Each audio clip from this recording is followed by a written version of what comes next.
ইরানের প্রেসিডেন্ট ইব্রাহিম রাইসির মৃত্যুতে একদিনের রাষ্ট্রীয় শোক ঘোষণা করেছে বাংলাদেশ সরকার।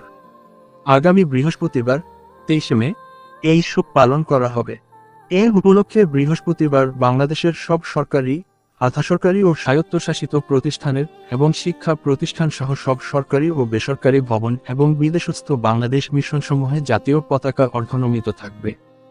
মৃতদের বিদেহী আত্মার শান্তি কামনার জন্য বাংলাদেশের সকল মসজিদে বিশেষ দোয়া অনুষ্ঠিত হবে। অন্যান্য ধর্মীয় প্রতিষ্ঠানে বিশেষ প্রার্থনার আয়োজন করা হবে।